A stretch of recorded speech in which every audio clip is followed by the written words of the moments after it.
we know that there's Stringo, Crook, Infamous, and Octane on this squad, and of course, I've never seen any of them, I don't think, unless I casted them randomly on like an online show match. He is taken out. I believe that is Miracles right there. So big play out of Miracles, but ISO's playing this game very...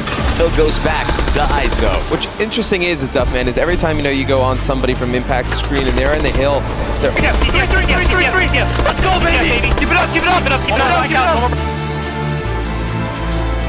Near the second rotation of hills, and then for Nation, you're going to need Teeb and Mirror to really step it up as well.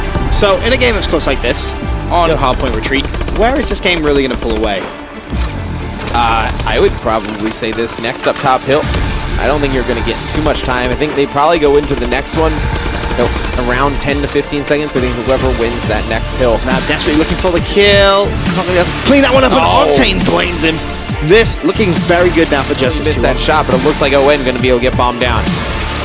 But he's stuck on bomb. Oh! Yeah, he was stuck on bomb, man. He couldn't have... I think it was replays kind of brought Classic in. Nobody really knew who he was. Everyone was just kind of sitting there like, I wonder how he's going to do. But Classic performed well from what I remember from like his first few LAN events when he first got his breakout. So yeah, I mean, 10th in that position, if he can play well, it's going to be great. But this neck and neck game right now, 5 minutes, 25 seconds left, 30 seconds left on this last hill. Before we do rotate back into that middle, I'm going to call it pond area of Ascender. Going to be the player inside.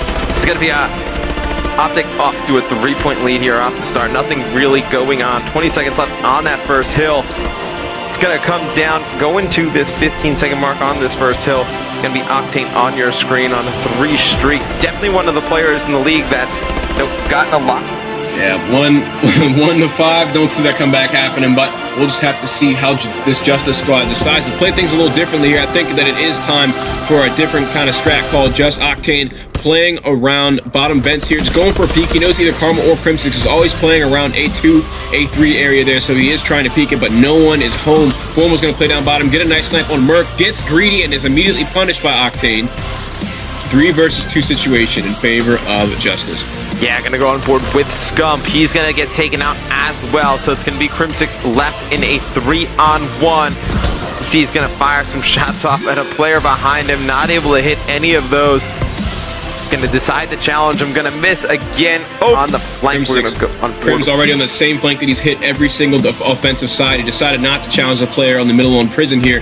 Octane's gonna get 3 dead in a matter of just a few seconds, and Crimsix on his flank. That's going to work out for him as he does get the trade. It's just unfortunate he is in a 1 versus 2 situation right here. Yeah, Crim in a very difficult spot, 1v2.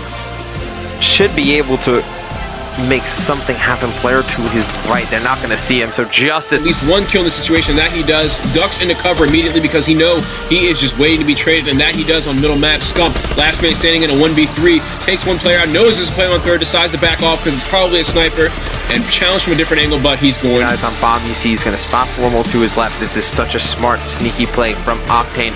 Sees both players from Optic Gaming. Gotta be careful if they're going to hear his footsteps. Left, now is the time to activate it. He's going to take 1 player out. He's going to know exactly where the second player is. Octane going to put down some nice shots. Scump going to back off. See what Scump decides to do. We'll go look at this from Scump's perspective. Scump with a bow. It's a very good advantage here over Octane. I believe Octane has just the ASM1. Yep. So we're going to go back on board with Scump, see what he decides to do with this bomb. So I'm just going to stand in the corner, try and wait for Octane to make a mistake here, double jump or slide or something. I don't think Octane actually has any of his mute left, otherwise he probably would have used it by now and gotten into a more advantageous position. And Scump is going to try and rotate. It's going to try and still play around this B-bomb side here, just peeking that hallway first before he went to go put it down. Octane coming up through middle map here, should have an easy shot on Scump, and it's 5-5. Look at this. He's going to come right next to a player right here. Formal not going to peek. Player's going to dip into the A bomb site area. Look at this. The player around the corner elects not to challenge. Who is this? It's going to be Octane. Octane sitting right there. He's just listening for him. He knows he doesn't really need a challenge, I guess. I mean, he hears him double jump right next to him, probably going inside fire, but he has no reason to move. He could peek and get the kill right now, or he could just wait and let the clock run down so Formal has to make a play, and that is exactly what Octane does.